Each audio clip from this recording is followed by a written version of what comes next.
12:47. Ahora sí, estamos en ¿Y vos qué pensás? Con Radio Tortuga 92.9, con la columna del politólogo Aurelio Argañarás, hoy titulada Política Militar, Industria y Soberanía.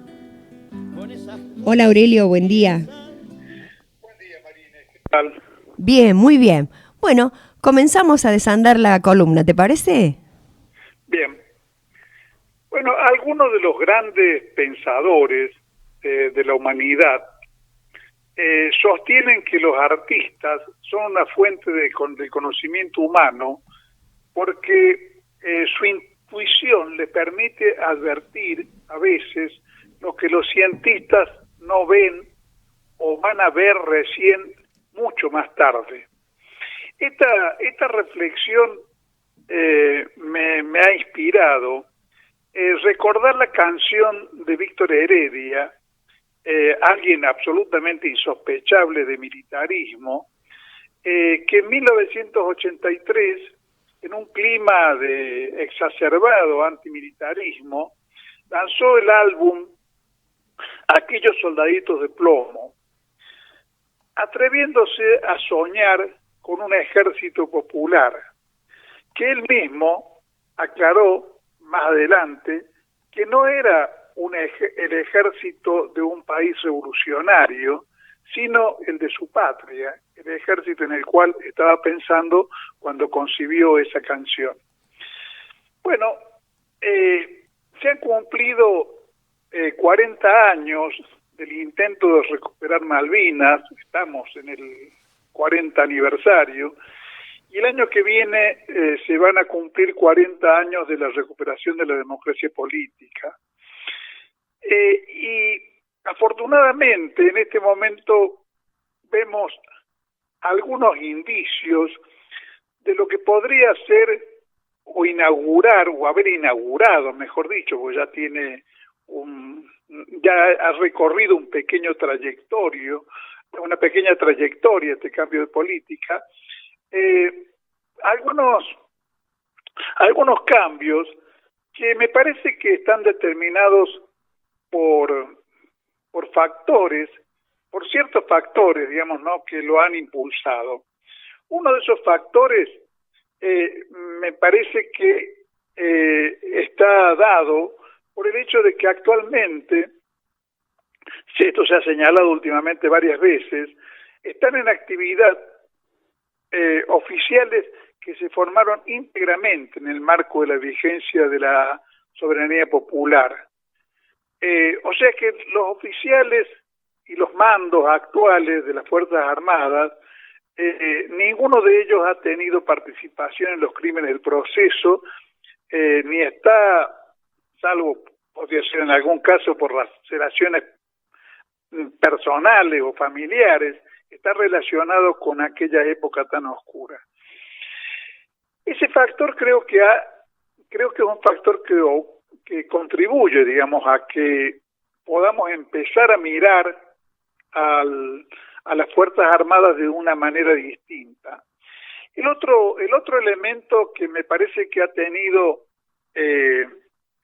ha cumplido el papel de un disparador, la atención de problemas muy descuidados de la situación militar, se me antoja que es todo lo que está alrededor del hundimiento del Ara San Juan y de otros hechos que son menos trágicos, pero que son igualmente significativos, de que hemos llegado o habíamos llegado a un límite intolerable ya en cuanto a la carencia de los mínimos elementos que son necesarios para que nuestras Fuerzas Armadas estén operativas y puedan tener los soportes materiales necesarios para cumplir con la tarea que se les asigna de custodiar la soberanía nacional.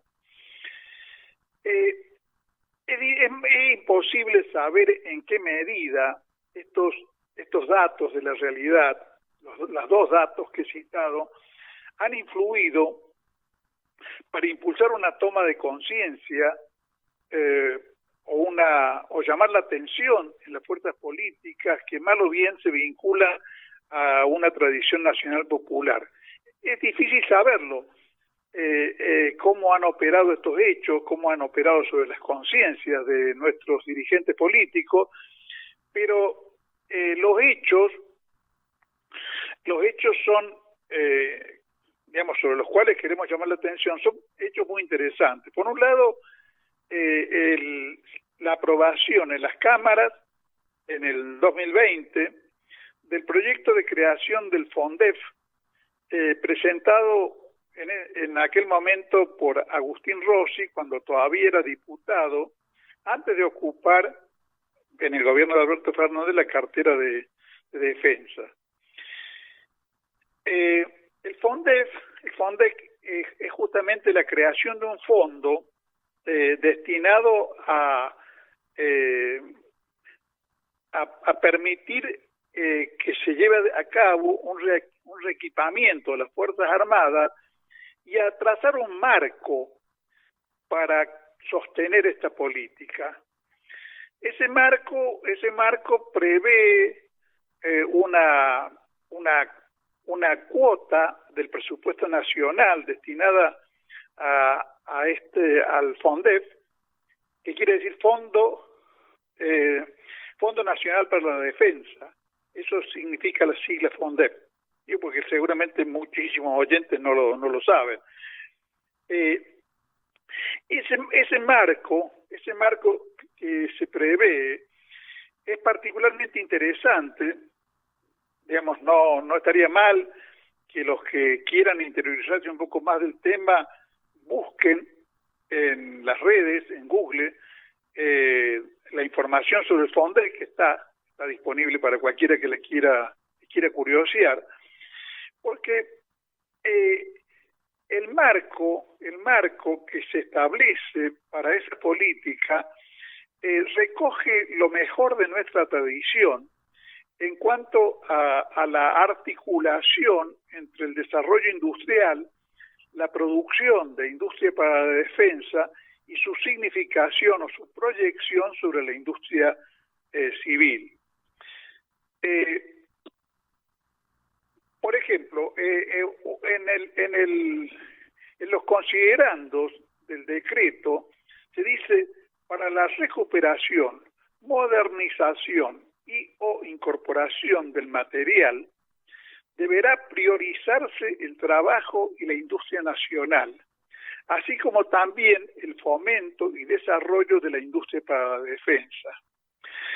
El carácter dual de la industria para la defensa, esto del carácter dual es altamente significativo porque en todos los países del mundo la industria para la defensa siempre ha tenido una proyección sobre el mundo civil muy significativa, porque cierto tipo de investigaciones o desarrollos científicos o tecnológicos exigen la inversiones tan importantes que para los capitalistas privados son absolutamente desalentadoras, porque los resultados se ven solamente a largo plazo.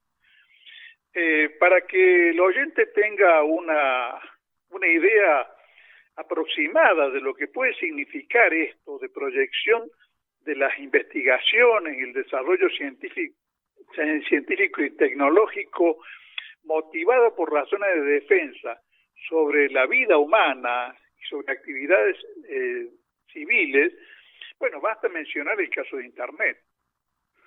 Es sabido que Internet se desarrolló originariamente como parte de una política de defensa dentro de los Estados Unidos, y todo lo que hoy forma parte ya de nuestra vida cotidiana, el uso de las redes, Windows, digamos, la industria del software, Facebook, YouTube, todo eso está originado en trabajos originariamente destinados a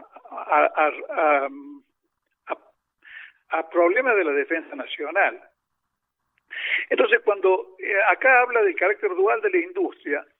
Está debidamente fundado el hecho de que se diga, supone una oportunidad para generar y desarrollar tanto capacidades científicas y tecnológicas como mayores encadenamientos productivos a lo largo y ancho de la matriz insumo-producto nacional, morigerando por el lado estructural las tensiones asociadas a las restricciones externas. Para traducirlo a esto a un lenguaje más llano, hay que considerar dos cosas. Una, que lo que no se produce en el país relacionado con ese tipo de necesidades debe ser importado. Con el doble perjuicio de que se tiene que gastar en eso divisas, por un lado, y por otro no se genera desarrollo y trabajo nacional. Y por otra parte, en la medida en que se trata de bienes importados, no se adquiere una soberanía plena, porque la defensa del país está siempre supeditada a que se nos provea desde el exterior de materiales para la defensa. Es bastante conocido el hecho de que después de la guerra de Malvinas, Inglaterra ha actuado para frenar la provisión de ciertos tipos de materiales a la Argentina en toda la medida en que le ha sido posible. Entonces, por un lado tenemos esa atención o esa nueva atención al problema del desarrollo de la infraestructura militar necesaria para el ejercicio de la defensa nacional. Por otro, también vinculado a eso, también se podría decir que hay un nuevo discurso hacia las Fuerzas Armadas. Es llamativo el hecho de que, según lo informó en su momento Página 12, cuando el presidente Fernández presentó el FONDES en los astilleros Tandanor, dijo: es tiempo de darles a las Fuerzas Armadas el reconocimiento social que merecen. Son nuestros almirantes, generales, brigadieres los que están llamados a defendernos ante cualquier agresión y cuidarnos permanentemente. Y allí, justamente en ese discurso, el presidente destaca que la oficialidad actual se graduó en la democracia. Desde entonces vienen sirviendo a las instituciones. Todo esto, de alguna manera, pareciera generar una nueva realidad. La política oficial reitera que está orientada a favorecer la sustitución de importaciones, al desarrollo de proveedores locales y a la inserción internacional de la producción local de bienes y servicios de la defensa. O sea que la Argentina pretende no solamente producir para sí misma, sino transformarse en exportador de cierto tipo de productos, como hemos visto ya, aunque de una manera muy incipiente, en la producción de la Fábrica Militar de Aviones de Córdoba, FADEA. Y creo que para los cordobeses en particular, esto debería ser altamente significativo si se tiene en cuenta que prácticamente la metalurgia cordobesa y posteriormente la industria automotriz en Córdoba tuvo como motor inicial el establecimiento en Córdoba de la Fábrica Militar de Aviones, posteriormente transformada durante el gobierno de Perón en Instituto Aeronáutico y Mecánico del Estado, con la fabricación de automóviles, de motocicletas, de tractores, además de aviones, que fue el hecho que generó en la ciudad de Córdoba y en la provincia, incluso en localidades del interior, un sistema de proveedores de autopartes o de partes de aviones que fue el motor original no solamente de la industria cordobesa en el ramo metalúrgico, metalmecánico, sino además de la capacitación de dos o tres generaciones de trabajadores y de técnicos que fueron los que permitieron después que se asentara en la ciudad la industria automotriz de capital extranjero. Bueno, todo esto me parece a mí que merece ser destacado en un momento, en un día que por otra parte es altamente simbólico, porque el 4 de junio es el aniversario de la muerte del general Mosconi, un actor fundamentalísimo en el nacionalismo militar, en el desarrollo de YPF, que se ha conmemorado ayer, se han conmemorado ayer los 100 años de la fundación de YPF, y creo que es un elemento muy interesante para poder plantearnos un giro en una situación tan complicada como la que vive actualmente el país, pero donde al mismo tiempo creo que no se puede dejar de advertir que se han abierto nuevas posibilidades. Eso es todo, María Inés. Bueno, gracias, Aurelio, un abrazo, gracias por tu aporte. Bueno, hasta el sábado que viene. Que no se quejen, ni se curen en salud. Enseñen con rectitud que es el joven el que talla. Jineteadas y batallas las gana la juventud. El que